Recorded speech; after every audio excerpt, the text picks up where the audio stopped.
sepanjang hidupku. Ku mau menyenangkanmu,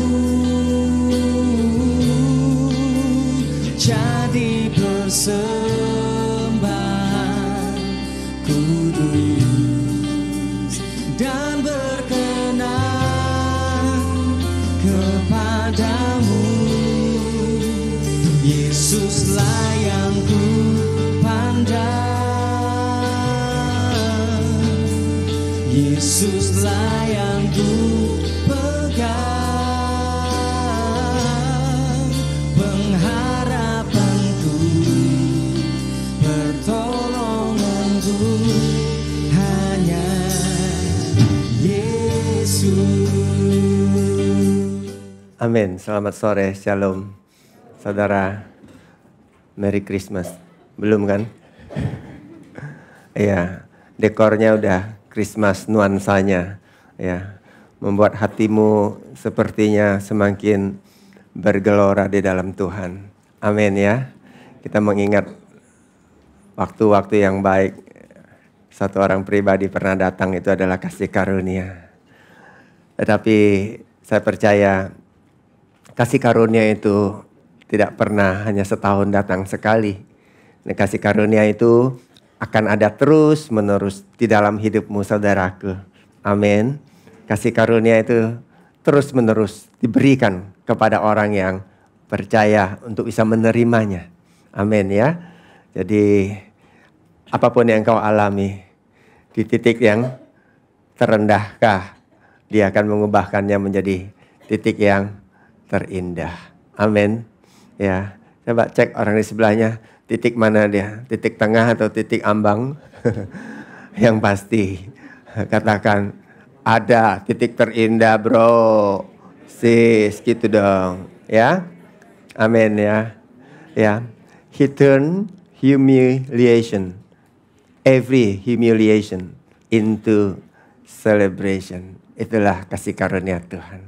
Setiap ya, kegagalan, setiap rasa malu, setiap keterpurukanmu, Tuhan mau jadikan itu satu sukacita yang besar, menjadi satu perayaan.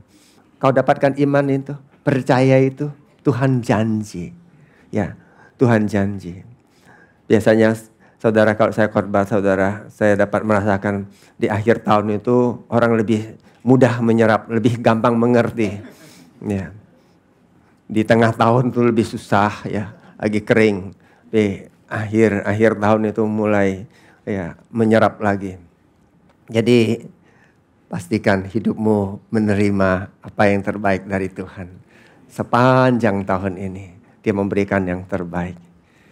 Seperti yang kau sudah pernah dengar, satu kali Tuhan Yesus sedang duduk makan, ada dalam satu rumah bersama seorang bernama Simon. Dan disebutkan di situ adalah Simon si kusta. Apa yang terjadi di situ? Mendadak, ya, mendadak lagi makan. Ada seorang perempuan. Apa yang dia bawa di dalam selendangnya? Tahu selendang ya? Itu selendang itu kain bungkus ya. Atau sekarang bingkisan Christmas, the Christmas gift.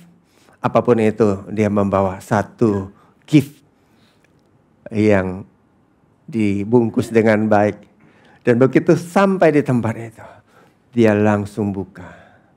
Dan semua mata sekali lagi terbelalak. Kenapa? Karena itu adalah minyak wangi yang mahal, minyak narwastu.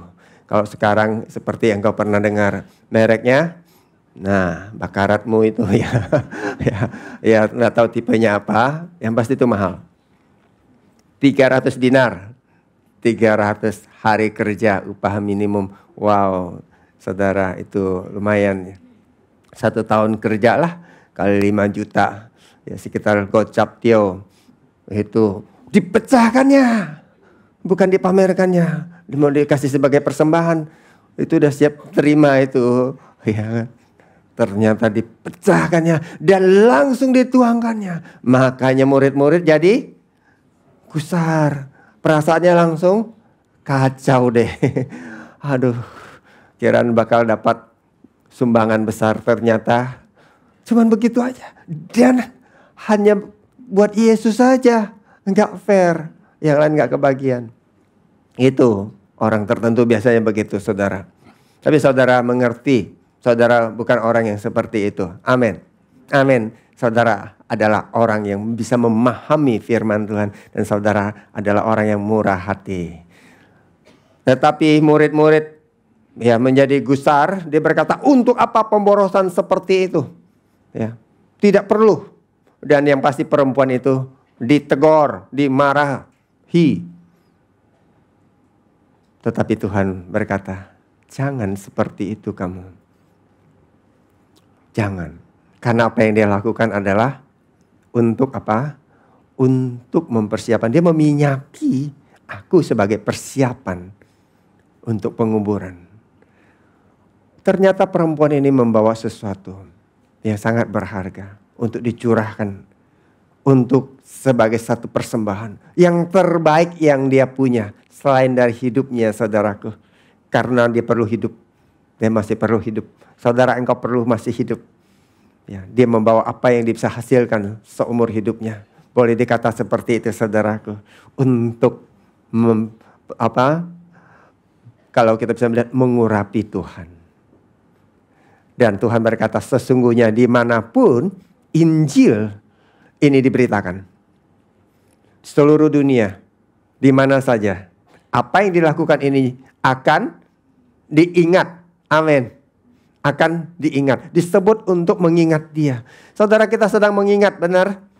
Mengingat hari raya, mengingat ulang tahun, mengingat anniversary pernikahan, ulang tahun pernikahan, mengingat apalagi kelahiran seorang anak. Mungkin saudara mencatat dengan baik kelahiran anak kucing saudara. Saudara mungkin mengingatnya. Mungkin saudara merayakan dan kucing-kucing itu. Ya, beberapa orang saya lihat merayakan ulang tahun anjingnya. Memang kalau buat saya agak nyebelin. Ya, dibelikan es krim, memang dia ngerti apa? Kan nggak ngerti juga. Tetapi ya itu urusannya dia, saudara. Tuhan berkata, apa yang dia lakukan akan diingat, akan dirayakan. Itu artinya diingat. Ya, kalau engkau mengingat hari ulang tahun pernikahan, engkau mengingat hari jadi, hari kelahiran, kan engkau merayakannya bersama dengan orang-orang. Tuhan tuh mau merayakan apa yang engkau berikan buat dia. Amin. Apa yang engkau bisa berikan Tuhan mau? Hidupmu diingat dan dirayakan. Artinya dia tidak pernah anggap itu rendah. Saudara, berharga apa yang kau bisa berikan buat Tuhan. Tetapi banyak orang mau memberi, dia sendiri tidak rela, dia sendiri terpaksa. Bukan. Yang wanita ini lakukan karena dia memberi.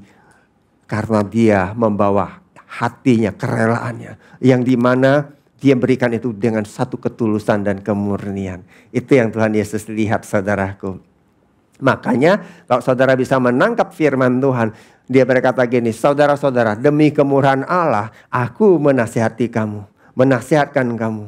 Kemurahan Allah itu ada buat hidupmu, amin. Dan Tuhan mau menasihatkan kamu.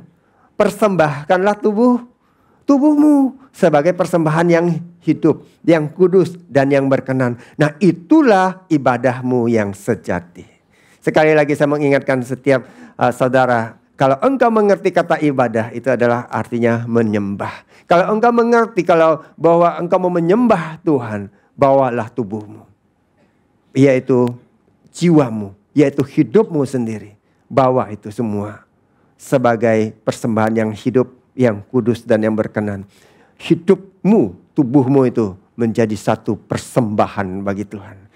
Itulah mencium proskuneo Tuhan. Sangat personal dengan hidupmu. Apa yang kau bisa berikan yang terbaik. Banyak orang tidak mengerti penyembahan. Ya, menyembah. Banyak orang pergi menyembah pasti dia membawa sesuatu. Saudara masih ingat banyak orang dulu pergi menyembah. Mungkin dia menyembah dewa, dia menyembah batu, dia menyembah apapun juga. Dia pasti membawa persembahan. Ya, waktu kecil saya sering dibawa oleh mama untuk sembahyang. Yang pasti dia bawa apa? Pasti sesuai dengan apa? Buah, dan kadang-kadang bawa ayam. Nah, ayamnya harus ayam tertentu, ayam jantan merah dan sebagainya. Ya, makanya saya kehilangan ayam jantan saya. Waktu saya umur kelas 3 SD itu, umur berapa saudara? Sekitar 10 tahun. Itu ayam saya ternak dari kecil. Tidak ada ayam lagi. Satu-satunya ayam tersisa. Dan itu ayam adalah sahabat saya. Serius saudara, saya masih ingat. Saya tidak ada mainan dan setiap kali pulang sekolah saya bawa dan saya pelihara sampai dia besar jadi ayam jago. Dan satu hari diambil mama dan dibawa untuk satu persembahan kepada dewanya. Itu ibadahnya dia. Itu ya menyakitkan hati saya waktu itu. Apa ibadahmu kepada Tuhan Yesus? Apa yang kau bawa kepada dia? Apa yang menjadi penyembahanmu? Hidupmu. Nah banyak orang bahkan waktu saja pelit. Benar ya? Berikan waktu 1 jam, 2 jam sepertinya sudah seluruh hidupnya. Dia bawa, dia berikan. Marah, kecewa padahal itu belum apa-apa. Benar. Mari sahabat, saudara di dalam Tuhan. Engkau lihat Tuhan sudah memberi yang terbaik. Hidupmu adalah yang terbaik buat dia. Nah, tetapi kalau engkau mengerti dan engkau menjadi rela mempersembahkan yang terbaik, yaitu hidupmu. Wow. Firman Tuhan berkata, engkau tidak akan mendapat malu. Amin. Engkau tidak akan mendapat malu, apalagi kehilangan. Tidak akan ada kehilangan apapun. Jadilah pribadi yang rela. Tetapi bahkan sebaliknya hidupmu akan Tuhan angkat. Tuhan mau angkat hidupmu. Dan dia mau memakai hidupmu. Banyak orang tidak mengerti. Kenapa Tuhan tidak bisa pakai? Karena dia tidak ada kerelaan untuk membawa hidupnya dia. Hidup itu diri, waktu, apa yang engkau punyai. Jadi makanya Alkitab berkata seperti ini. Segala sesuatu, semua adalah dari dia, oleh dia, dan kepada dia. Makanya bawahnya berkata, persembahkanlah tubuhmu. Lihatlah hidupmu adalah bagi Tuhan. Inilah kasih karunia Tuhan. Dia mau mengubahkan semua keterpurukanmu menjadi satu kemuliaan, satu kehormatan. Kenapa engkau perlu membawa hidupmu sebagai satu persembahan yang hidup? Karena engkau tidak mampu di dunia ini membawa hidupmu untuk menjadi mulia. Makanya engkau perlu bawa itu kepada Tuhan agar Tuhan yang muliakan. Karena hidup perjalananmu selalu terpuruk, gagal. Kalaupun berhasil, engkau menjadi sombong dan gagal lagi. Dan kalaupun sudah berhasil banyak, engkau merasa masih ada yang lebih berhasil. Sehingga hidupmu senantiasa terpuruk, senantiasa merasa gagal dan kurang dan kurang. Kalaupun sudah hebat dan orang lihat luar biasa hebat, engkau masih merasa kurang. Nah ini yang Tuhan mau taruhkan, bawalah hidupmu kepada dia. Dia mau sembuhkan engkau, dia mau angkat hidupmu, dia mau permuliakan engkau. Amin. Ini kasih karunia buat hidupmu. Titik terendah hidupmu, titik yang payah, titik yang susah, titik yang kacau, dia akan jadikan titik yang paling indah dalam kehidupanmu. Titik sukacita dalam kehidupanmu. Ya, amin. Dia mengubahkan itu. Tetapi kita mau belajar. Jangan seperti seorang yang bernama Yakub. Dia mengalami titik terendah, lahir sebagai anak bungsu, anak kedua. Ada janji tentang dia menjadi pemimpin, menjadi orang yang lebih berkuasa. Tetapi dia tidak sabar. Dia mau memalsukan diri dia. Untuk dia mendapatkan apa yang dia pikirkan menjadi janji. Karena dia berpikir janji itu buat anak sulung. Sedangkan dia terlahir sebagai anak bungsu.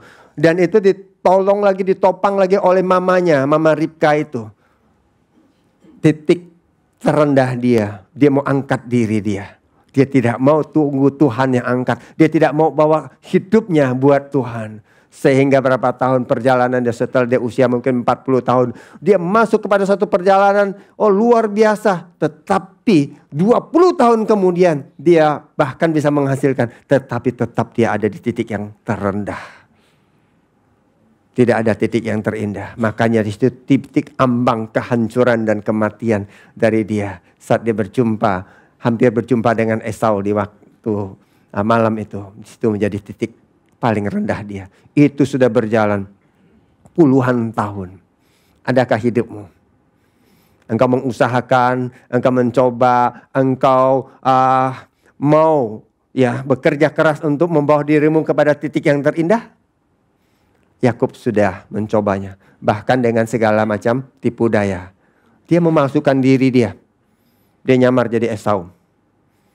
Bukan seperti itu. Engkau lihat firman-Nya berkata seperti ini. Satu hari Yakub ayahnya itu adalah Ishak, bicara sama Esau kakaknya untuk berburu dan nanti masak buat dia. Tetapi karena Mama Ribka dengar, Yakub masuk memalsukan diri, mengubah dirinya menjadi Esau. Demikianlah Yakub masuk ke tempat ayahnya dan berkata, "Bapak," saut ayahnya, "ya anakku, siapa kamu?" Karena bapaknya tidak bisa lihat dengan jelas. Maka saudara perlu bisa tetap melihat dengan jelas. Amin. Dan tidak dikebulin. Kata Yakub kepada ayahnya. Kata Yakub kepada siapa? Ayahnya. "Akulah Esau, anak sulungmu." Dia ubah suaranya dikit, berubah mirip Esau mungkin. Seperti itu. Ini orang memalsukan diri. Untuk apa? Untuk agar hidupnya bisa diangkat ke titik yang terindah. Agar dia terima blessing, terima berkat, terima hak kesulungan itu. Dengan memalsukan diri. Adakah hidupmu? Dalam perjalanan hidupmu. Engkau tahu janji Tuhan. Engkau dengar banyak firman. Engkau paham. Tetapi engkau mengusahakan dengan caramu. Banyak hal yang engkau palsukan. Bukan dirimu, karena dirimu gak laku. Sehingga kamu palsukan yang lain yang bisa dijual. Ngerti maksud saya? Palsukan kata-kata, palsukan dokumen, palsukan banyak hal yang tidak ada sehingga jadi ada. Tapi sebenarnya tetap tidak ada. Beda kalau firman Tuhan bilang yang ada itu sudah ada dahulu. Ini memang tidak ada tapi dibilang ada. Maka akhirnya setelah kejadian memang tidak ada. Di Keluaran pun tidak ada. Jadi tidak ada apa-apa. Jadi masalah saja adanya. Mengerti? Berapa banyak orang-orang seperti itu hidupnya. Tidak berubah. Selalu mencoba mengusahakan dengan caranya sendiri. Jadi tidak ada apa-apa yang dihasilkan. Yakub mencoba melakukan itu. Tetapi hasilnya apa? Hasilnya memang dia dapat berkat doa berkat itu. Benar. Tetapi upahnya Esau benci sekali sama dia. Dan dendam. Pokoknya kapan saja. Ya, Esau bilang sudah siap waktunya, tak matiin dia. Makanya kenapa hidup orang banyak masalah dan persoalan? Karena suka memaksakan diri, memalsukan diri, suka membuat yang bukan aslinya. Jacob the faker. Kamu siapa? You are not the faker. You are not. Kamu bukan pemalsu. Engkau adalah seorang yang menerima janji. Tidak berhenti di situ. Yakub itu terus menerus. Karena itu sudah menjadi satu kecenderungan dia. Untuk berhasil. Makanya sampai di rumah Laban pun. Dia banyak melakukan itu. Tetapi kita bisa melihat satu kali. Bagaimana caranya. Upahnya diubah, diganti. Ya, karena dia jumpa lagi seorang yang. Tadi kan dia suka malsu. Suka bohong. Dia jumpa sama Laban. Omnya itu. Om Laban ini, ya namanya benihnya sama, bibitnya sama. Jadi pasti dia kena. Dia masuk ke rumah Laban. Laban mulai dari pesta pernikahan, kerja 7 tahun pikir dapat anak yang dia inginkan. Ternyata dapat yang lain. 7 tahun lagi, 14 tahun dia kerja cuma untuk dapatkan anaknya Laban. Tetapi pikir dapat sesuatu yang lebih lagi. Tapi Laban ubah janjinya. Tidak setia. Makanya banyak orang kecewa. Tuhan itu bukan Laban, kasih tahu orang di sebelahnya. Kalau jangan anggap Tuhan itu kayak Laban. Suka ngubah-ngubah upah. 10 kali mengubah upah. Tuhan itu bukan Laban. Amin. Yakub akhirnya apa? Dia bilang begini aja persyaratannya. Domba, kambing semua. Putih ya putih, hitam ya hitam. Tetapi kalau terlahir belang bagaimana kalau itu jadi punyaku? Laban cek-cek lagi semua putih dan hitam. Ini orang ya agak bodoh ini. Biarkan aja kalau gitu. Ya bolehlah kalau gitu. Kan sedikit mungkin 1-2 yang muncul belang. Tapi sama Yakub. Nah ini dia. Dia punya ide kali ini, dia mau kerjakan dengan sungguh-sungguh.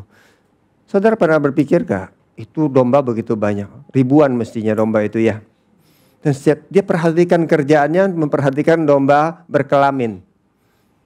Dan dia ngurusin domba berkelamin, tetapi yang dia urusi apa? Dia potong kayu yang hijau sekali. Dan kemudian dia kupas. Dia kupas biar belang-belang. Terus ditotol-totol sama dia biar kelihatan bintik-bintik. Nah, itu kan tidak bisa terjadi apa-apa sebenarnya. Benar. Tapi itulah dia memalsukan. Ya kalau tadi dia sudah bisa nipu bapaknya kan, Ishak. Makanya buat dia tidak susah untuk nipu domba itu. Jadi domba pikir dirinya itu belang-belang. Itu mungkin maksudnya dia. Orang aja dia tipu, domba pasti ketipu sama dia. Jadi domba itu kawin-kawin dipikir dirinya belang, jadi anaknya belang semua. Tapi memang anaknya belang. Nah, banyak orang berpikir, nah ini usaha. Makanya jangan cuma doa aja bro, usaha makanya. Tidak salah, memang siapa yang suruh saudara tidak bekerja? Kalau ada di sini tidak mau bekerja, jangan makan kata Alkitab. Kita perlu bekerja. Tetapi yang dimaksudkan di sini, ya engkau memaksakan sesuatu dengan caramu. Garis bawah itu dalam hidupmu. Berapa sering engkau memakai cara itu? Memang berhasil. Tetapi dia lupa bahwa yang membawa keberhasilan itu siapa? Tuhan. Banyak kan orang bercerita bahwa ini Tuhan, tetapi dia lihat dirinya. Nah itulah Yakub. Harusnya engkau bisa melihat Tuhan memang bekerja dalam hidupmu. Sekalipun engkau mengerjakannya, itu ada kasih karunia. Dia memberi kekuatan untuk engkau memperoleh kekayaan. Kalau bukan Tuhan yang memberikan kekuatan, kau tidak akan memperoleh apa-apa. Amin. Amin saudaraku. Nah percayai dia. Itulah apa yang dilakukan oleh Yakub. Apa yang dihasilkan? Ya semua tipu daya, semua yang dihasilkan. Dia itu bukan memegang erat firman. Dia memegang erat apa? Cara. Apa yang dia bisa usahakan. Gitu. Inilah Yakub. He is the faker. Ya.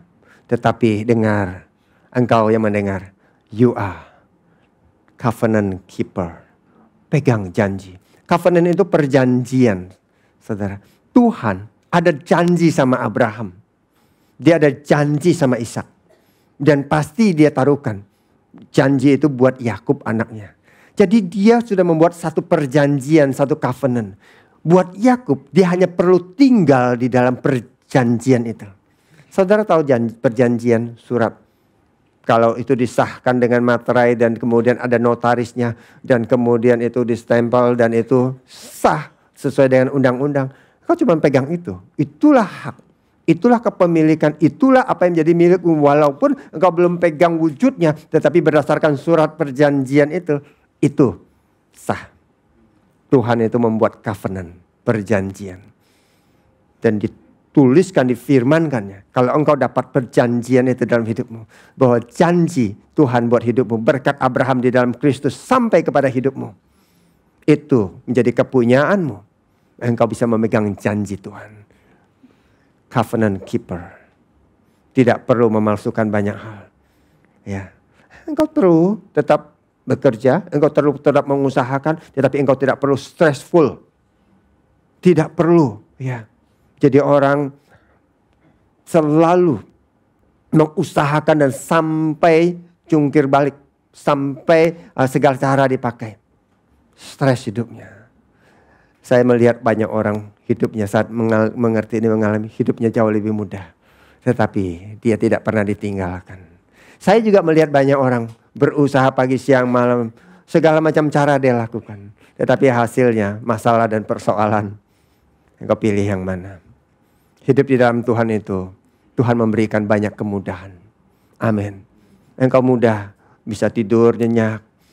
Benar, banyak orang punya, tapi mau tidur saja susah.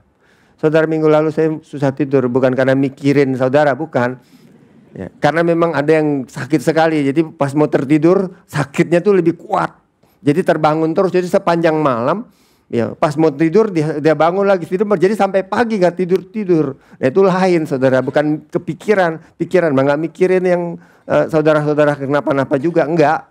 Mikirin itu apa investasi di mana rugi, ntar siapa lagi bisnis apa ditipu nanti omset tidak tercapai. Tidak saudara, tidak ada omset apa-apa juga. Ya omsetnya ini banyak.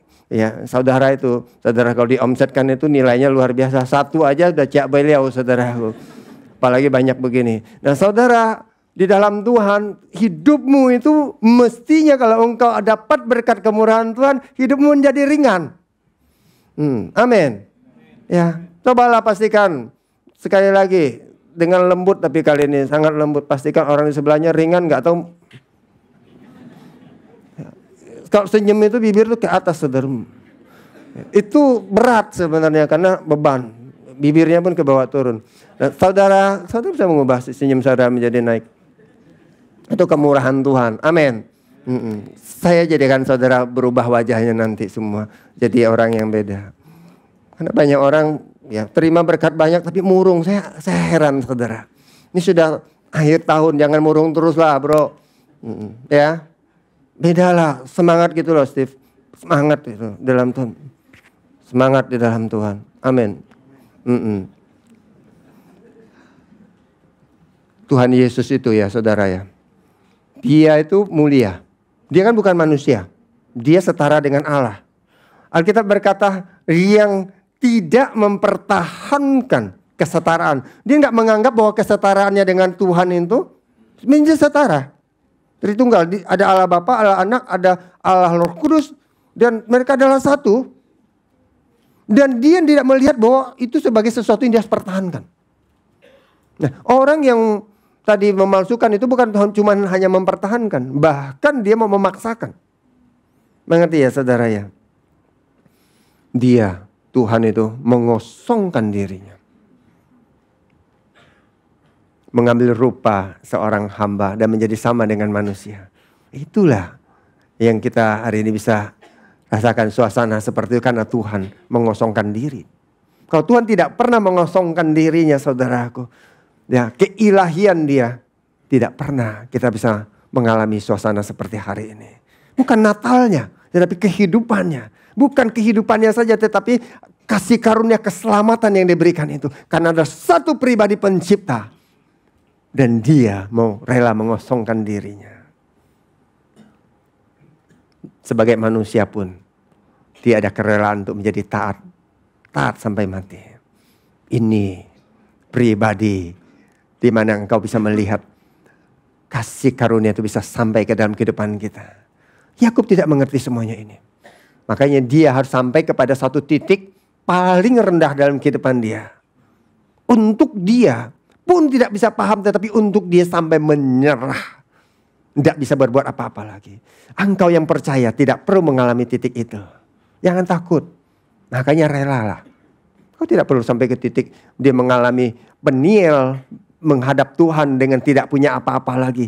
Sedangkan yang dihasilkan luar biasa banyak. Kenapa? Karena apapun itu akan selesai. Saya sudah jumpa sama banyak orang saudaraku. Engkau mungkin tidak percaya. Yang bagaimana dia merasa apa yang dihasilkan itu tidak ada gunanya lagi. Tapi setelah dia sadar nanti setelah sembuh itu jadi berguna lagi. Ya, biasa mulai pelit lagi itu wajar. Ya kan, dia kan udah sadar namanya. Tadi kan udah takut. Kalau udah takut, ya sudah apa aja. Ya. Yang saya maksudkan, engkau dengan kesadaranmu menyadari bahwa Tuhan mau hidupmu hanya ada Dia. Itu loh. Jadi disitulah apapun yang engkau alami sepanjang tahun ini. Sepanjang tahun apapun yang engkau alami yang paling buruk, Tuhan akan angkat kembalikan. Jadikan menjadi satu kemuliaan, perayaan di dalam kehidupanmu. Amin. Ya. Karena Tuhan itu gini saudara. Tidak ada janjinya Dia. Tidak ada satupun janji Dia. Yang dia sudah ucapkan, dia sudah bicarakan. Ya. Dia tidak lakukan. Dia tidak tepati. Kenapa? Bahkan dirinya, hidupnya pun dia berikan, dia serahkan kepada engkau. Saya ulangi. Kalau engkau tidak melihat janji Tuhan ditepati, kau kan percaya Yesus. Yesus itu menyerahkan hidupnya. Bisa gak kau membayangkan satu pribadi datang, Dia menyerahkan diri hidupnya buat dirimu, buat hidupmu, ganti hidupmu. Dan engkau tidak percaya perkataannya dia. Kenapa saya percaya sama dia? Bukan hanya percaya biasa, tapi saya mempercayai bahwa dia adalah pribadi yang berjanji dan dia tepat dengan janjinya. Saudara, nah kalau engkau mau mengalami kemenangan berdasarkan janji itu, bagianmu adalah apa? Kembali tadi, jadi kosong. Rela menjadi kosong itu apa? Kosong dari segala cara, segala apa yang sudah dimasukkan oleh dunia ini. Dunia ini suka memalsukan. Makanya saya menyebut kepalsuan dari dunia. Nah, tadi kan Yakub memalsukan diri. Apapun dia palsukan. Tetapi orang percaya, kamu mengosongkan diri, bahkan dari semua yang masuk dari dunia itu adalah kepalsuan dan engkau perlu gantikan dengan apa yang dari Tuhan. Bukan berarti orang percaya itu tidak bisa melakukan hal-hal yang baik, hal yang disukai. Banyak Tuhan mau kasihkan penghiburan. Tuhan mau kasihkan sukacita, Tuhan mau kasihkan ekstra bahkan di dalam kebaikan dan kemurahannya. Saudara, banyak sekali dan engkau bisa menikmatinya dan engkau bisa ada di dalamnya dan engkau bisa menerimanya. Tapi berdasarkan apa yang dia berikan. Dan itu mendatangkan sukacita yang luar biasa. Amin. Karena dia berkata gini, Tuhanlah menjadikan kaya, benar? Susah payah tidak menambahinya. Tetapi kan saudara tahu bahwa dalam bahasa yang lebih baik dikatakan Tuhan menjadikan kaya. Dia tidak menambahi dengan kepedihan, kesusahan. He had no sorrows. Tidak ada kesedihan, tidak ada kepedihan di dalamnya. Nah, Tuhan mau memberkati hidupmu. Kalau hidupmu engkau punya tapi masih banyak ketakutan, kesedihan, kekacauan. Artinya banyak hal dari dunia. Masih banyak hal kepalsuan itu mengiringi hidupmu. Itu maksudnya. Kalau Bapak mengangkat hidupmu, He adds no sorrows. Tidak ada kesedihan, tidak ada ketakutan. Hidupmu itu luar biasa. Gitu loh. Jadi itu berkat yang sejati, berkat yang sesungguhnya. Tentu saudara bukan hanya pas-pasan. Bukan lagi pas makan ada, kan ada bilang pas ini ada. Itu memang itu ya, orang kadang suka bercanda. Saudara bahkan berkelimpahan. Amin. Mana Tuhan, dia memberikan dengan tidak bertanggung. Kalau kau percaya dia, ya, Tuhan mau melimpahkan itu buat hidupmu. Terima itu sebagai kasih karunia di dalam kehidupanmu. Amin. Berikutnya apa lagi yang kita bisa cerita? Yakub punya anak namanya Yusuf yang dia kasihi, tentunya anaknya banyak. Nah, tadi dari hidup Jacob the faker. Dan sekarang kita mau lihat Joseph. Joseph apa? The dreamer. Ya, seorang pemalsu. Yang satu ini apa, melahirkan seorang pemimpi, tukang mimpi. Nah, kerjaannya mimpi aja. Dikit-dikit mimpi, mimpi ini, mimpi itu. Nah, Yusuf satu hari dia mimpi. Nah, mimpi kali ini dia ceritakan. Karena mimpinya bagus. Nggak tahu apalagi yang dia sudah pernah mimpikan sebelumnya. Tetapi yang pasti dituliskan mimpinya ini. Mimpi berkas dia naik. Ada berkas saudara-saudaranya. 11 yang lain sujud menyembah kepada dia. Benci benar saudaranya. Sebelumnya udah benci, tambah benci lagi. Gara-gara banyak mimpi. Nggak berhenti situ. Satu hari mimpi lagi. Mimpinya apa? Oh, mimpinya matahari bulan. Ayah ibunya termasuk bintang-bintang saudara-saudaranya juga sujud menyembah kepada dia. Sampai bapaknya bilang begini, mimpi apa mimpimu ini? Ya. Dalam hidup Joseph ini, apa? Dia dapat mimpi. Ada nggak dalam hidupmu ada mimpi? Sampai ayahnya berkata ini sesuatu yang keterlaluan. Di dalam Tuhan, saya mau taruhkan, Tuhan memberikan visi. Ya, agar hidupmu terarah. Joseph belum mengerti, Yusuf waktu itu belum mengerti tentang apa menjadi mimpinya. Ya. Tetapi kita lihat, dikatakan begini. Satu hari setelah dia ceritakan mimpinya. Dan saudara-saudara benci benar dan puncaknya dari apa yang dia ceritakan itu adalah membuat saudaranya nggak mau lihat mukanya lagi. Satu hari dia dari kejauhan, ayahnya minta dia cari di mana saudaranya berada untuk temui mereka. Dari jauh mereka lihat, tuh si tukang mimpi datang. Intinya apa? Kita akan lihat apa yang akan terjadi dengan mimpi-mimpinya itu. Kenapa? Saudara, banyak orang dia dapat sesuatu dari Tuhan. Tetapi karena dia belum dewasa, dia belum mengerti dan dia ceritakan. Sehingga sepertinya banyak persoalan masalah yang datang. Bukan visinya salah, tetapi dia belum paham, dia belum berjalan di situ, dia belum terarah hidupnya. Sama dengan hidupmu. Visi yang ditaruhkan di dalam Tuhan itu ada. Tuhan mau mengarahkan hidupmu, memberikan visi, memberikan arahan. Engkau perlu terbuka hidupmu untuk menerima visi dari Tuhan. Tapi kadang seperti apa yang kau dapatkan, seperti Yusuf saat dia bermimpi, hidupnya malah lebih kacau dan lebih hancur.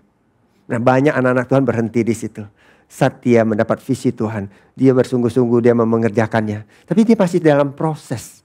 Saya ulangi, mengertikah kamu, saudara-saudaraku yang terkasih? Saat salah satu orang pasangan dapatkan visi dari Tuhan, seperti pernikahannya lebih kacau. Kenapa? Karena belum paham. Ini jadi konflik. Ya, yang satu mau sungguh-sungguh, yang satu kan belum dapat.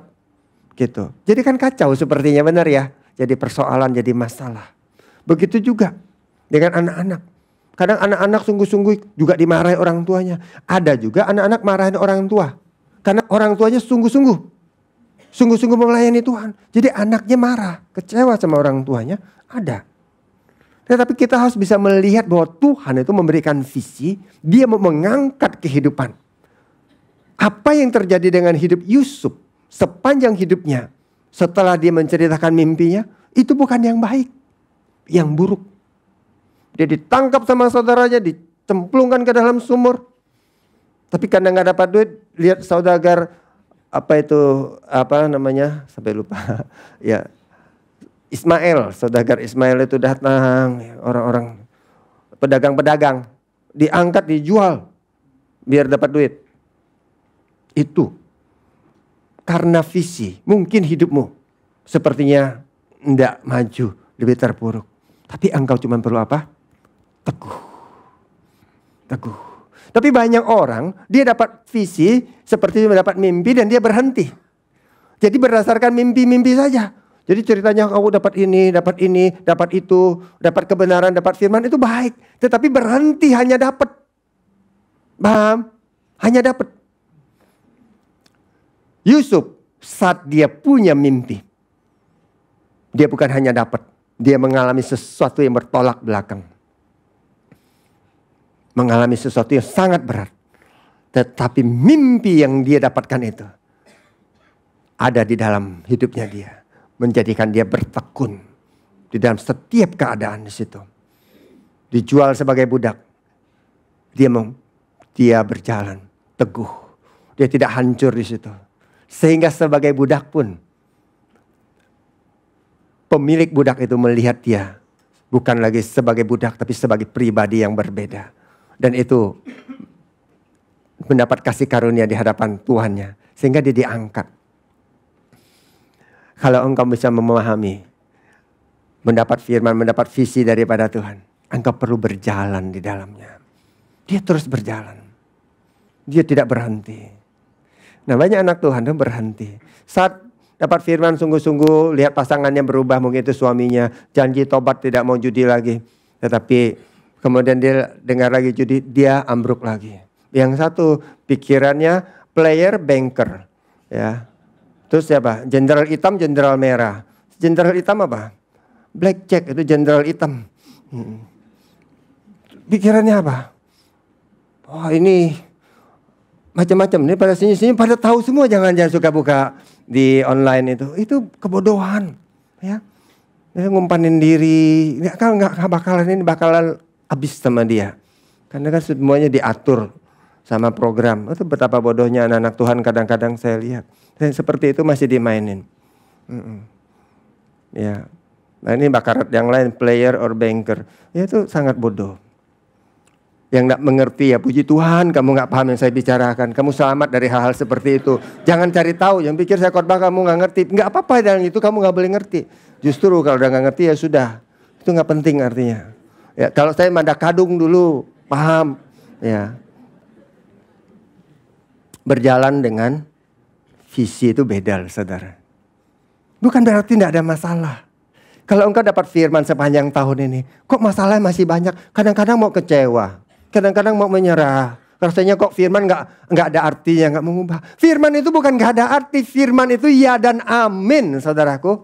Engkau perlu teguh berjalan di dalamnya. Engkau perlu melihat kegenapan firman itu sampai jadi di dalam hidupmu. Ya, kok dapat firman masih tetap sedih? Ya firman itu utuh. Kesedihan itu yang kau perlu gantikan dengan firman sehingga kau tidak perlu sedih. Jadikan firman itu pengganti daripada kesedihanmu. Di mana firman itu mengangkat, menghiburkan engkau. Firman itu misalnya dia berkata dia memuaskan hasrat hatimu. Jadilah orang yang puas. Kalau engkau tidak pernah puas ya engkau sedih terus. Melihat dirimu kok sepanjang tahun nggak ada perubahan. Masih sama. Dia juga masih sama. Nggak berubah. Ya. Tatapan sinisnya masih tetap sama. Sindirannya tetap sama. Apalagi yang sama? Ya semuanya kamu lihat masih sama. Lagunya masih tetap sama. Nggak berubah. Lihat. Visi itu. Firman itu perlu engkau ambil menjadi kehidupan. Mulai dari dirimu. Engkau pribadi. Mengambilnya menjadi kehidupan. Kau akan lihat satu hari. Kau yang berbeda. Orang yang berkata kamu kok berbeda. Ini orang yang berjalan di dalam visi. Kasih karunia Tuhan mengubahkan hidupnya. Sampai satu hari saudaraku. Dia dijatuhkan tadi di dalam lubang. Tapi cepat diangkat. Lubang sumur ya. Tetapi setelah dia dinaikkan lagi. Dipikir selamat jadi budak. Tapi jadi budak dia angkat lagi. Oh jadi orang kepercayaan. Tetapi begitu jadi orang kepercayaan. Tahu sendiri ceritanya. Dicemplungkan lagi kali ini lubang penjara. Jauh lebih dalam. Di titik terendah sekarang. Sekali lagi titik terendah. Tetapi satu hari saudaraku. Satu hari. Waktu berjalan. Karena orang yang teguh. Di lubang yang paling rendah pun dia dipercaya pegang kunci. Dia selalu. Ya, orang yang berjalan dalam visi. Kenapa saya berkata dia berjalan dalam visi? Karena dia tidak pernah hancur. Dia tidak pernah left group. Tidak pernah udah pastilah. Dia tidak pernah hidupnya itu miring, kacau sana, kacau sini, tidak pernah. Dia teguh. Ada enggak? Baca Yusuf lagi sedih merenung di penjara, ada. Di rumah Potifar dia lagi bacain komik, ada. Tidak ada seperti itu. Dia kemudian lagi harusnya disuruh kerja ngegambar, ngelukis gambar, dia ngegambarnya anim. Tidak ada. Jadi dia itu fokus dengan apa yang Tuhan taruhkan. Dia nggak ngayal, apalagi ngeyel. Jadi Yusuf itu sangat lurus jalannya. Kamu bisa, saudaraku. Kita bisa seperti itu. Amin. Katakan di dalam Tuhan, aku bisa teguh di dalam visi. Bisa teguh. Ada visi Tuhan dalam hidupmu. Sepanjang tahun ini Tuhan berikan banyak. Untuk engkau berjalan di dalamnya. Masuk ke tahun depan Tuhan mau limpahkan luar biasa. Karena tahun depan ada banyak hal yang Tuhan sudah janjikan buat hidupmu. Amin saudaraku. Di situ satu hari Tuhan angkat dia. Dan di situ tidak tanggung-tanggung, bukan diangkat dikeluarkan. Tentu dia dimandiin saudaraku. Tetapi hari itu saudaraku, semua kemuliaan yang paling mulia ada di Mesir ditaruhkan kepada dia. Diberikan, diangkat menjadi raja, menjadi penguasa. Itu titik terendah menjadi titik terindah. Paham saudaraku? Ini tidak pernah tiba-tiba 13 tahun berjalan. Tetapi 13 tahun berjalan dalam kesetiaan. Anak Tuhan yang mendengarkan, berapa tahun engkau berjalan dalam kesetiaan? Ya, 13 menit, perbanyak 13 jam, 13 hari, teruslah. 13 bulan, 13 tahun Tuhan angkat. Baru ya mau 13 menit, nguapnya sudah lebar sekali. Semangat di dalam Tuhan. Saya khawatir lalar masuk di situ. Ya tutup kayak kalau nguap saudara, ya tutup dikit gitu loh. Biar enggak ini sedek. Ya, amin. Baru. Makanya anak Tuhan itu beda. Banyak hal yang kau dapatkan berjalan di dalam visi itu. Membawa hidupmu naik. Dia berkata kepada saudara-saudara, itu musim panen raya kelimpahan luar biasa di Mesir karena Yusuf sudah mendapatkan itu. Sekali lagi dia dulunya tukang mimpi kata orang, tetapi dia sebenarnya punya visi. Ya. Dan di sini dia menjadi orang yang dewasa di dalam Tuhan. Mimpi Firaun bukan hanya ditafsirkan, tetapi diterjemahkan dan kemudian diaplikasikan. Dan kemudian bagaimana semuanya itu dikelola oleh dia. Menjadi kemakmuran yang paling makmur yang pernah terjadi di sejarah dunia, saudaraku. Ya, kenapa? Karena mampu memberi makan 7 tahun nanti. Kekurangan, 7 tahun kehancuran. Dipelihara oleh 7 tahun kemakmuran. Yusuf mengumpulkan dan mengelola semuanya itu. Tahun ke-9 ketemu dengan saudaranya. Setelah kemakmuran itu. Setelah dia menjadi raja. Dia berkata, saudaranya saat itu jadi takut sama dia. Janganlah kamu bersusah hati. Dan janganlah kamu menyesali diri. Nah itu kata-kata orang yang punya visi. Saya ulangi. Orang yang berjalan dalam visi. Dia melihat ke belakang itu beda. Dia melihat itu semua jadi kebaikan. Tetapi orang yang berjalan hanya dalam mimpi, just a dreamer. Ya tukang mimpi. Mimpi-mimpi doang. Ya, dia selalu menyesali. Iya nih nyesal gue kenapa nikah sama yang satu itu. Kok nyesal banget loh. Lagi kok cerita sama temannya. Apalagi teman reuniannya. Ya kenapa punya lu gimana? Maksudnya pasanganmu punyamu. Kayak burung aja punyamu. Itu ini yang satu gue di rumah itu parah banget. Gue gak habis pikir kenapa gue nikah sama dia. Ya, kayak saya nguping aja yang ngomong itu ya saudara ya. Biasanya kayak gitu saudara. Waduh minta ampun. Itu gak ada visi. Dia menyesali. Itu saudara. Itu Yusuf memang dijual. Diniatin untuk mau dimatiin gak jadi dijual. Tetapi Yusuf gak melihat itu. Dia gak mundur ke masa lalu. Dia melihat itu kebaikan. Dia bilang, ngapain? Memang kamu buat seperti itu. Tetapi aku melihat Tuhan. Tuhan mengangkat aku. Memang kamu rancangkan yang paling buruk. Ya. Tapi Tuhan sekarang menempatkan aku tempat yang paling indah. Dia cara melihatnya. Berapa sering dalam hidupanmu suka mundur ke belakang? Menyesali apa yang kau lakukan. Atau gara-gara pekerjaan pelayanan ini. Karena kamu ditolong hidupnya ya. Biasanya kan orang gak mau. Karena ditolong kan gak enakan ya. Mungkin karena merasa ditolong mungkin masih agak kena seperti hipnotis begitu merasanya. Jadi ikut ke sana ikut kemari. Dari berbulan-bulan tahunan terus dipercaya. Terus setelah itu udah ambil pelayanan ini mulai tolong. Karena ada masalah. Saat masalah datang. Saya ulangi. Saat masalah datang. Problemo. Ada masalah persoalan. Langsung mundur ke belakang. Kenapa kita jadi seperti ini? Itu kau tidak berjalan dalam visi. Saat anak-anak komplain masalah, persoalan muncul, langsung kecewa. Kenapa kita habiskan waktu melayani orang? Dengar, saya melayani jauh lebih banyak daripada engkau yang duduk mendengarkan. Pagi, siang, malam. Saya tidak pernah menyesali itu. Dan saya tidak pernah melihat waktu hidupan saya diambil oleh siapapun. Termasuk engkau yang mendengarkan. Tidak pernah bro. Tidak pernah sis. Tidak pernah. Sure, tidak pernah. Karena apa? Visi itu membuat hidupku berbeda. Menjadikan aku melihat berbeda. Kamu melakukan apa di dalam Tuhan? Ambillah visi. Berjalanlah di dalamnya. Jangan hanya punya mimpi, hanya pernah mendapat sesuatu sebentar. Ambil itu dalam hidupanmu. Tuhan mau angkat hidupmu. Jadikan hidupmu berbeda. Ya, kamu mengukur hidupmu berdasarkan pandangan perkataan orang. Engkau mengukur hidupmu saat bangun pagi. Engkau melihat wajahmu di depan cermin dan kamu merasa buruk sekali. Ya. Engkau melihat dirimu berdasarkan pekerjaan di kantor. Mungkin kau udah promosi, kau merasa lebih baik. Mungkin kau mengalami degradasi dan kau merasa hancur. Jangan berdasarkan apa yang Tuhan taruhkan di dalam hidupmu. Punyai mimpi yang benar. Dan jadikan itu visi dalam kehidupanmu. Dan berjalanlah di dalamnya. Bukankah kata-kata ini mau mengangkat kehidupanmu? Bukan untuk meruntuhkan hidupmu. Membuat hidupmu berbeda saudaraku. Jangan lagi berkanjang pada mimpi. Apalagi mimpi orang. Jangan. Karena apa? Tuhan dia mau mengangkat hidupmu. Dia mau mempermuliakan. Bukan mempermalukan hidupmu. Masa kan waktu engkau melakukan yang baik hari ini, mengerjakan yang benar hari ini, hidupmu malah lebih buruk? lebih hancur, engkau mengalami banyak kerugian. Justru jangan-jangan kalau engkau tidak di situ, engkau tidak mengerjakan ini dulu, kau akan jauh lebih hancur. Amin. Harus bisa melihat itu, bersyukur.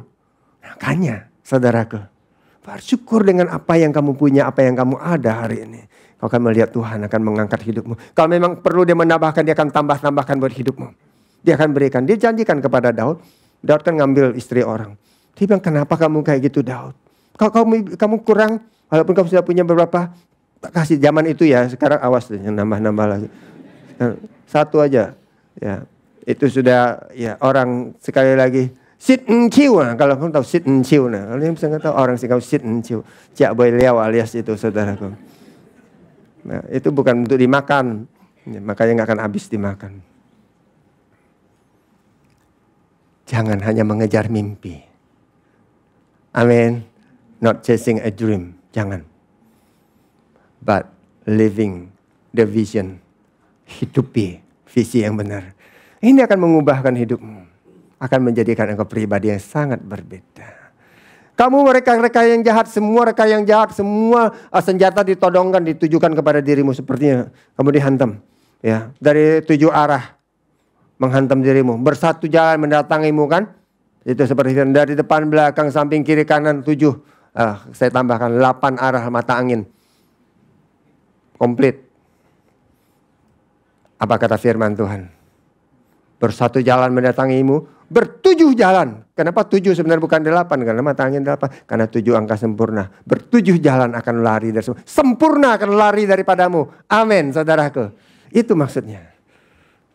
Kalau engkau ada di dalam visi yang benar. Engkau berjalan di dalamnya. Semua rancangan jahat yang manusia taruhkan. Semua orang mau mempermalukan hidupmu. Dia mau menjatuhkan engkau di depan orang lain.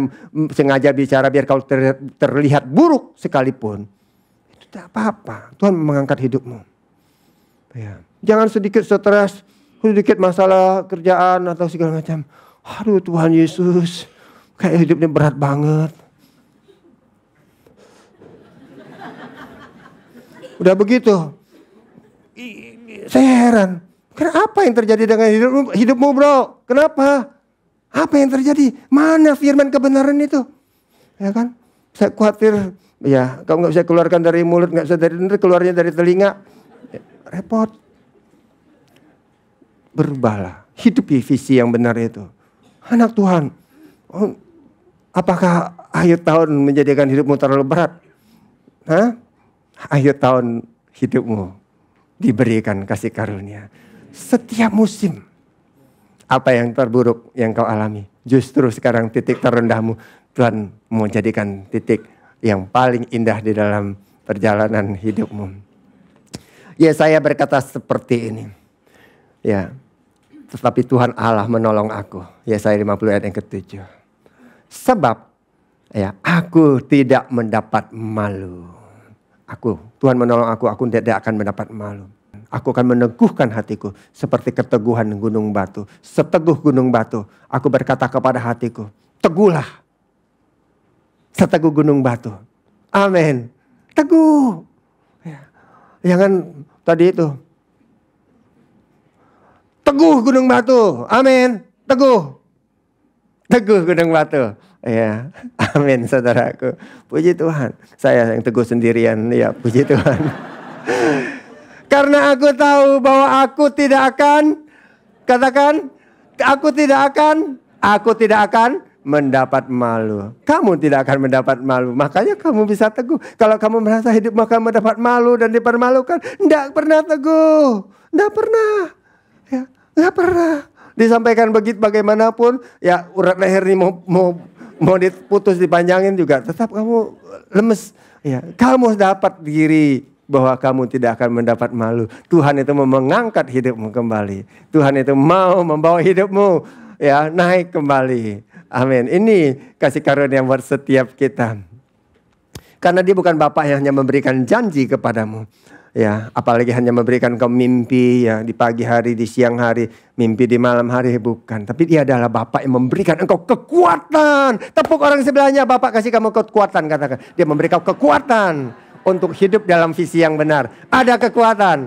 Dia memberikan kau kekuatan untuk hidup di dalam visi yang benar. Ya, memang kita perlu kekuatan untuk berjalan dalam visi yang benar. Ya kan? Perlu. Kita perlu ada kekuatan. Dan kekuatan itu adalah keputusan saya, keputusan engkau, keputusanmu. Gitu. Apapun yang mendatangi hidupmu, dia sebenarnya tidak bisa buat apa-apa. Pikiran tidak bisa. Rancangan jahat tadi semua tidak bisa. Apalagi manusia. Manusia mau mempermalukan engkau, Tuhan angkat hidupmu. Jadi tidak bisa, kamu perlu ya percaya itu, dan kau perlu melihat ada kekuatan untuk engkau teguh berjalan di situ. Jangan goyah di situ, karena engkau tidak akan mendapat malu. Tuhan hiburkan engkau. Tapi bagianmu dan bagianku adalah rela berjalan di dalam visi. Ya, dan itu kan orang yang demikian, kalau saya rela berjalan dalam visi, saya akan semakin mengenal sang pemberi visi itu. Amin. Saya ulangi, kalau engkau berjalan dalam visi yang benar, engkau akan mengenal sang pemberi visi itu dalam hidupmu. Jadi itu maksudnya. Jadi bukan hanya mengerjakannya. Berapa banyak anak-anak Tuhan berpikir ini adalah pekerjaan pelayanan. Saya menyampaikan kehidupan bahwa ini adalah perjalanan kehidupan. Bukan hanya satu pekerjaan, bukan hanya beban. Tapi satu kehidupan untuk mengenal sang pemberi visi. Nah, pengenalan itulah yang akan mengangkat. Dan pengenalan itu akan mempermuliakan hidupmu. Amin, saudaraku. Hidupmu. Karena engkau mengenal dia. Dan dia akan mengangkat dan mempermuliakan engkau. Dan engkau akan mengalami itu yang terbaik. Tentu bagian yang terakhir buat setiap kita. Tadi semuanya mengalami titik yang terendah. Tapi samalah kalau kita membaca sekali lagi. Daud juga mengalami titik terendah. Tetapi kenapa Yakub mengalami titik terendah, kok gak ada titik terindah? Karena prosesnya bukan di awal. Di awal dia selalu mau tipu daya. Makanya tadi jangan tipu. Jangan memalsukan diri. Nah, kalau engkau belum masuk kepada satu proses, maka titik terendahmu menjadi titik balik. Jangan khawatir, masih ada titik balik untuk engkau berjalan. Titik maju. Tapi Yusuf menjadi titik terindah. Daud sama 13 tahun.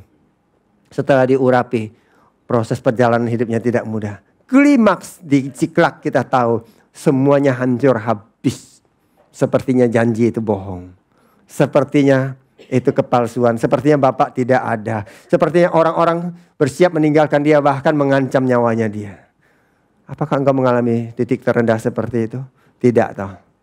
Ya. Tetapi apa yang terjadi? Ya, dia katakan apa? Dia berkatakan Daud menguatkan kepercayaannya kepada Tuhan. Itu yang kau perlu lakukan. Tahu tadi perlu teguh berjalan dalam visi, Tuhan memberikan kekuatan. Tapi ada bagianmu menguatkan. Waktu engkau mengalami tantangan, engkau mengalami banyak hal mendatangi hidupmu. Dia coba bersatu jalan mendatangi engkau untuk menyerang dan menjatuhkan engkau. Engkau perlu apa? Katakan, menguatkan kepercayaanku. Engkau perlu menguatkan kepercayaanmu di dalam Tuhan. Kuatkanlah kepercayaanmu. Kok bisa? Karena firman Tuhan yang bilang, kuatkan kepercayaanmu. Jangan menyerah saat engkau lemah, saat saya lemah. Saudara, saya diserang dari berbagai sisi. Bahkan kelemahan fisik, sakit, penyakit. Saya menguatkan kepercayaan saya. Saya mengambil kehidupan Tuhan yang sudah ada. Saya berbahasa roh. Saya meneguhkan diri saya. Saya berkata-kata sesuai dengan janji firman Tuhan. Bahkan di dalam tidur saya. Karena saya tidak tertidur-tidur di situ. Ya, tuh, saya menaruhkan ini. Kekuatan yang dari Tuhan. Saya menguatkan diri saya. Tidak ada yang hilang daripada mereka. Semua tawanan-tawanan direbut yang dibawa oleh perampok, penjahat itu. Gerombolan Amalek itu tidak ada yang hilang. Semuanya itu dibawa kembali oleh Daud. Saudara, bagian hidupmu di dalam Tuhan, ya, apa? Janganlah engkau menyerah oleh keadaan. Titik terendah akan menjadi titik terindah. Jangan menyerah kepada keadaan. Amin. Jangan menyerah kepada keadaan, situasi, kondisi. Jangan. Ya. Tetapi bangkitlah. Bangkit. Kenapa? Karena ada perkenanan Tuhan. Jangan menyerah. Oh, masalah ini, masalah itu. Anak kurang ideal. Jangan, itu hanya masalah biasa. Hal kecil. Hal ringan. Bapak ada perkenanan jauh lebih besar. Jauh amat sangat banyak yang dia mau limpahkan ke dalam hidupmu. Ya, bangkit kembali, jangan menyerah. Kurang dari 1 minggu, apa yang terjadi sama hidup Daud? Titik terendah, kehancuran, mau dimatiin, hilang semuanya. Ya, tapi apa yang terjadi? Dikatakan 2 Samuel pasal yang ke-5, ayat 3 sampai ke-5. bangsa Israel datang mengurapi Daud menjadi raja.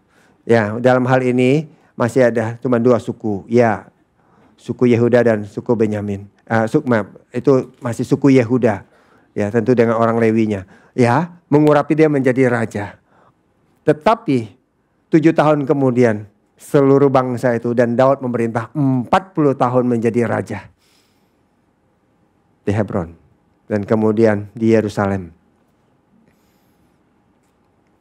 Siapa yang pernah tahu saat ada di Ziklag 1 minggu kemudian dia menjadi raja? Siapa yang tahu?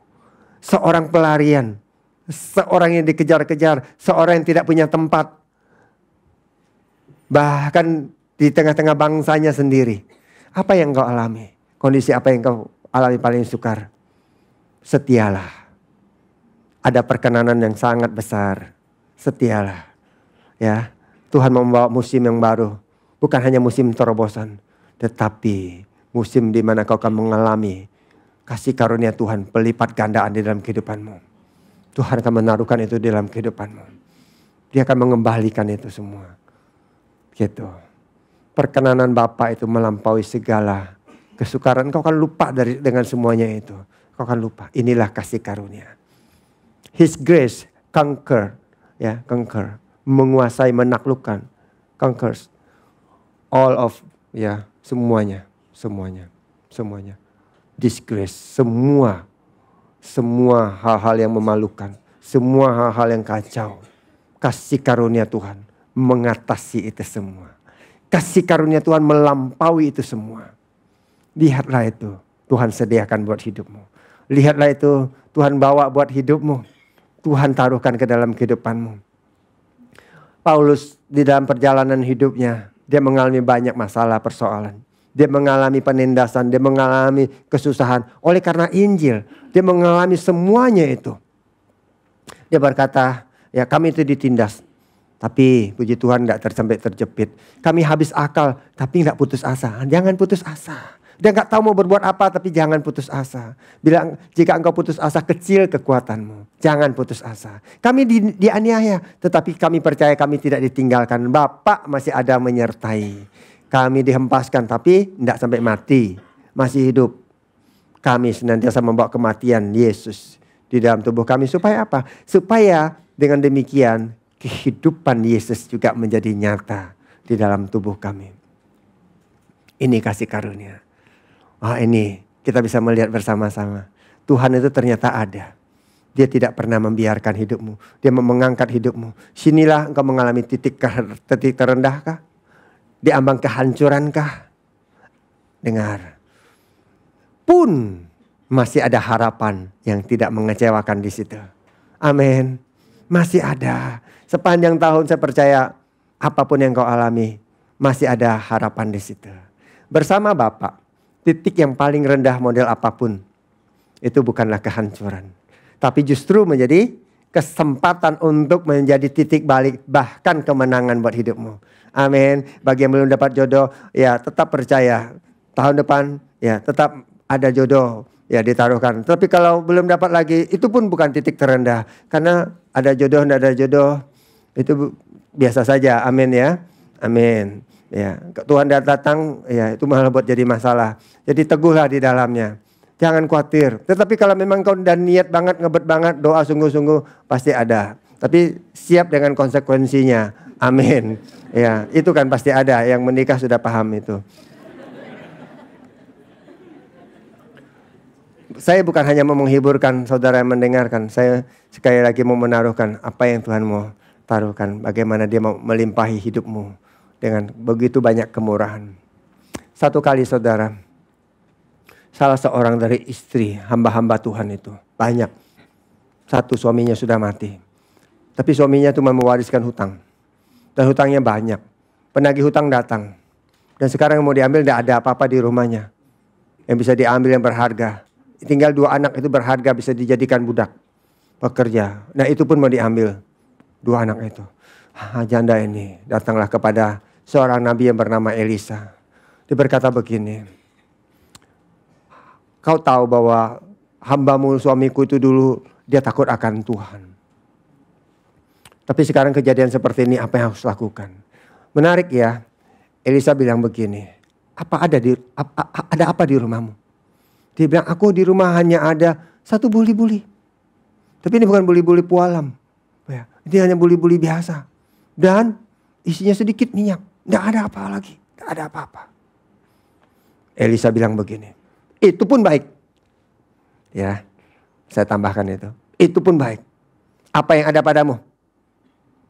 Sepanjang tahun mengalami banyak masalah persoalan. Apa yang masih ada, masih sisa dalam hidupmu yang baik? Masih banyak toh? Nah, itu luar biasa. Sekarang kamu pulang. Ya. Dan pergi. Minta bejana. Dari mana aja. Cari, minta, siapa aja, minta. Tapi jangan mintanya sedikit, mintanya banyak. Bawa sebanyak-banyaknya. Masukkan ke dalam rumahmu. Masukkan itu. Setelah itu, ya, tutup pintu dan lakukan ini. Tuangkan. Isi bejana yang kosong itu. Janda itu pulang dan dia lakukan persis seperti apa yang dikatakan oleh Elisa, saudara. Anak-anaknya ya, bersemangat mengerjakan itu. Dan mulai satu bejana didekatkan, yang sedikit minyaknya itu diangkat, dituangkan. Nggak habis. Terus ngalir. Itu bejana mau penuh. Tukar yang lain. Masih ada. Karena dia takut, saudaraku. Nanti nggak ada. Masih ngalir. Didekatkan lagi. Dekatkan terus. Itu mengalir terus, saudara. Penuh semuanya. Dan semua bejana yang ada terisi penuh. Dan ini masih ngalir. Minta lagi bejana. Cari. Semuanya sudah terisi penuh. Lihat. Seperti itu Tuhan mau memberkati hidupmu. Suplainya selalu melebihi kebutuhanmu. Tidak pernah kekurangan. Itu prinsip kerajaan Allah. Dia tidak kasih pas. Dia kasih berlebih. Makanya Elisa berkata, minta jangan sedikit. Ya. Tapi kalau saudara pulang doa minta harta orang lain yang banyak, bukan aplikasi itu. Maksudnya, engkau percaya nggak dalam hal ini Tuhan itu memberkati engkau sangat berlimpah, sangat banyak sudah ada. Dan engkau perlu punya kapasitas untuk menampungnya. Itu. Nah, janda itu kapasitas dia adalah berani minta. Kita kan tidak perlu minta lagi. Kan Bapak sudah kasih. Karena segala berkat rohani itu dalam Efesus 1 ayat 3 sudah diberikan kepadamu. Semuanya. Dan engkau perlu mempercayainya. Engkau perlu hidup di dalamnya. Itu beda. Dan waktu dia memberkati, dia selalu memberikan berlebih daripada kebutuhanmu. Tidak cuma pas-pasan. Apalagi sedikit-dikit. Ini ada apa enggak ya? Ada apa enggak? Ngeri-ngeri sedap. Selalu sedap. Dia berikan berlimpah. Itu luar biasa. Sampai bejana itu tidak ada, baru minyak itu berhenti. Ini juga bicara apa? Tuhan mau hidupmu. Ya, meminta. Ya, bejana-bejana kosong itu.